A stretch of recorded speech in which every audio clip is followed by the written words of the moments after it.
Chennai shopping మాల్లో ఉగాది వేడుకలు. మీ పండుగ షాపింగ్ చెన్నై షాపింగ్ మాల్లో చేయండి. అందమైన వస్త్రాలతో పాటు విలువైన బహుమతులు పొందండి.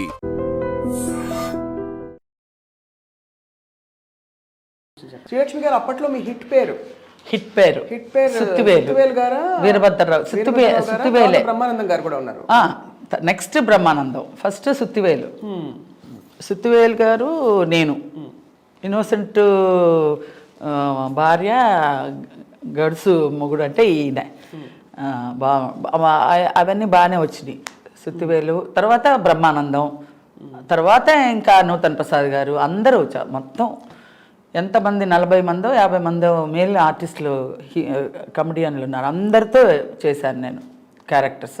సత్యనారాయణ గారు, రావు గోపాలరావు గారు, మారుతిరావు గారు, ఎంఎస్ గారు, ఏవిఎస్ గారు, మొత్తం ఎంతమంది మెయిల్ ఆర్టిస్టులు అందరితోటి క్యారెక్టర్ చేశాను కమెడియన్గా. వాళ్ళందరూ ఏమనేవారు అంటే, యూజువలీ ఒక స్త్రీగా మీరు మొత్తం సీన్ అంతా మీరుంటే ఎవరిని చూసే పరిస్థితి ఉండదు.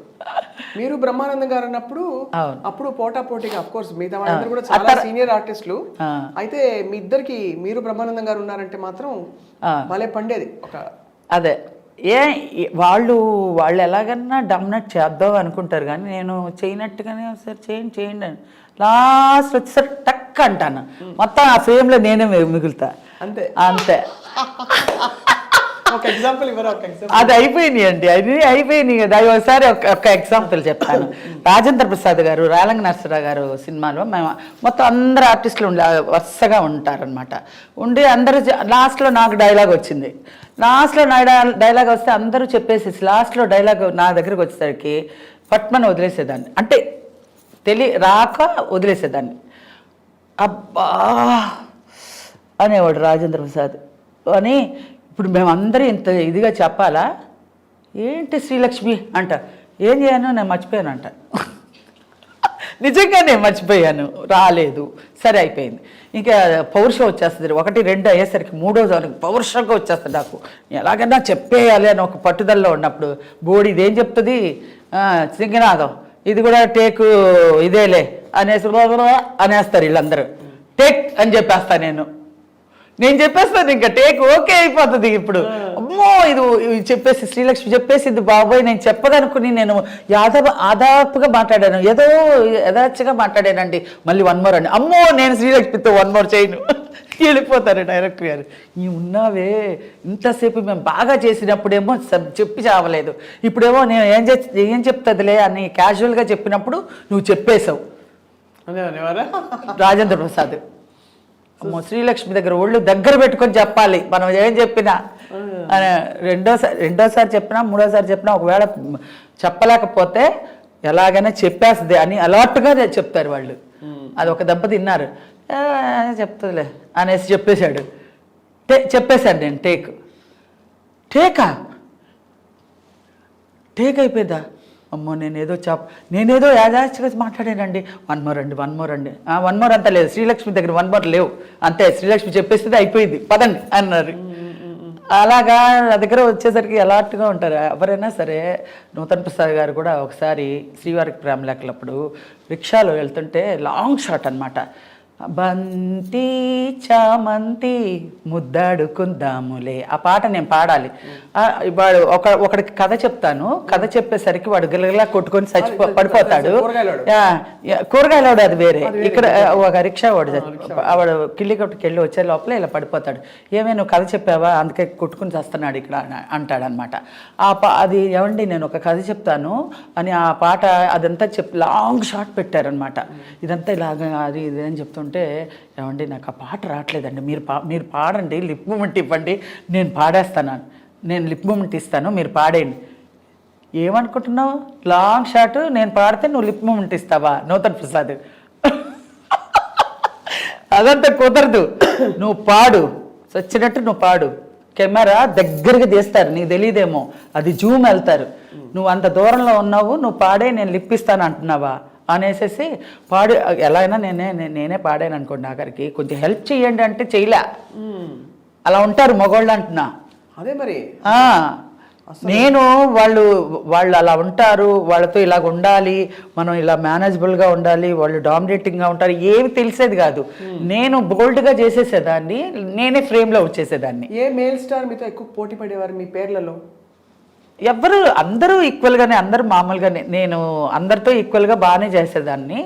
కాదు కదా, డామినేట్ చేస్తారని చెప్పి కొంచెం ఎలర్ట్గా ఉండే, అందరూ ఎలర్ట్గా ఉండే.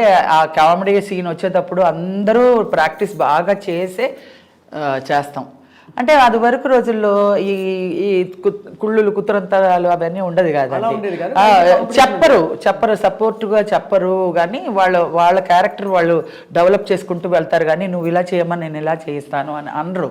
మనమే మోల్డ్ చేసుకొని వాళ్ళకి ఈక్వల్గా మనం బ్యాలెన్స్ చేసుకోవాలని మనమే చేసుకొని ఉండాలి. వాళ్ళు చెప్పరు. కానీ అదే నూతన్ ప్రసాద్ గారు ఏంటనుకుంటున్నావు, అది నిజంగానే ఆయన చెప్పింది, నిజంగానే అది నాకు తెలియదు కదా.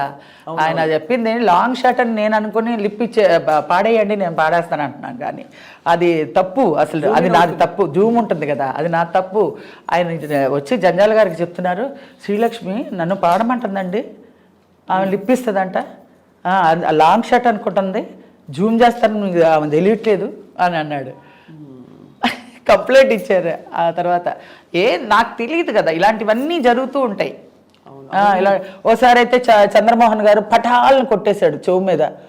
అసలే మామూలుగా నేను అలా పట్టుకుని ఉంటాను డైలాగుల్ని, ఎప్పుడు వస్తే అలా ప్రజెంట్ చేసేద్దామని. నేను అసలే నోట్లో పెట్టుకొని ఉన్నాను. అందులో జంజాల్ గారు అంటే ఇలా హార్ట్ బీటింగ్లో ఉంటుంది, చెప్పకపోతే బడబడ తిట్టేస్తారు ఆయన. అబ్బో మామూలుగా తిట్టరు, కూల్గా తిడతారు. ఏమో బుద్ధి ఉంది అసలు, ఏం డైలాగ్ చెప్పడం రాదు, 10 మందిలో ఏమనుకుంటున్నాను అది ఇదని అనేస్తారు. చంద్రమోహన్ గారు వద్దండి వద్దండి అంటూనే ఉన్నా, కరెక్ట్గా ఒక మెట్టు దిగుతున్న పటాలను కొట్టేశాడు. ఎందుకు? ఉత్తిని ఆయనకు సరదా, మీరున్నా కూడా కొట్టేస్తాడు చెవు మీద చంద్రమోహన్ గారు. చిన్న బిడ్డలు ఉన్నా కూడా వాళ్ళని కూడా కొట్టేస్తారు, ఆయనకు సరదా అనమాట. ఇలాగా అనగా పటాలను కొడితే జూయమంటదండి మనకు, అసలు చెమ్మగిలిపోతుంది. అయితే నాకు డైలాగ్ చెప్పడం రావట్లేదు, డైలాగ్ టేక్ రన్ అవుతుంది, డైలాగ్ అని అరుస్తున్నారు ఆయన, డైలాగ్ రావట్లేదు. చెప్పారు చంద్రమోహన్ గారు కొట్టారని? తర్వాత తెలిసింది, తర్వాత తిట్లు తిన్న తర్వాత ఎవరో చెప్పారు. ఇలాంటివన్నీ జరుగుతాయి, అంతమంది మేల్ ఆర్టిస్టుల్లో చాలా జరుగుతాయి. అది కొంచెం తర్వాత అలా ఎలాట్ అయిపోయానులేండి. చాలా అమాయకం అంటే మీరు ఒకసారి అమెరికా వెళ్తున్నప్పుడు కూడా జోకులు ఎందుకు వేస్తారు పెద్ద పెద్ద వాళ్ళు అంటారు. అవును, అవన్నీ చాలా జరిగిపోయినాయి. అవన్నీ మామూలు సెట్లోనే చాలా జరుగుతూ ఉంటాయి. కానీ నన్ను అలా జోయల్గా తీసుకొని మన శ్రీలక్ష్మియే అన్నట్టుగా చేసుకొని వచ్చారు కాబట్టి ఇంత ఆర్టిస్ట్ అయ్యానండి. లేదంటే పాలిటిక్స్లో కనుక నేను ఇరుక్కుపోయి ఉంటే తొక్కేసేవాళ్ళేమో, ఏమో తెలీదు. ఏమో ఏంటంటే మనకన్నా అహంకారంగా ఉండి మనకన్నా బోల్డ్ అలా అంతా, నేను అలాంటి పేరే తెచ్చుకోలే. ఫస్ట్ అమర్నాథ్ గారి అమ్మాయి అంట, చాలా కుటుంబ బాధ్యత గురించి వచ్చింది. ఆ అమ్మాయి ఇందులో రాని పరిస్థితిలో వచ్చింది, నేర్చుకుని బాగానే చేస్తుంది, మంచి క్యారెక్టర్స్ చేస్తుంది, మంచి అదృష్టవంతురాలు. అలా వచ్చి నాకు క్యారెక్టర్స్ ఇంప్రూవ్ అయ్యి అలా వచ్చింది. కానీ ఏదో కొంచెం పట్టుదలతో బోల్డ్తో డి అంటే డి అనే అట్లాంటి విషయాల్లో నేను దూరను. అసలు పాలిటిక్స్ అంటే నాకు చాలా డిస్టెన్స్లో పెడతాను అనమాట. నాకు తెలియని దాన్ని మనం దూరకూడదు, అంతే.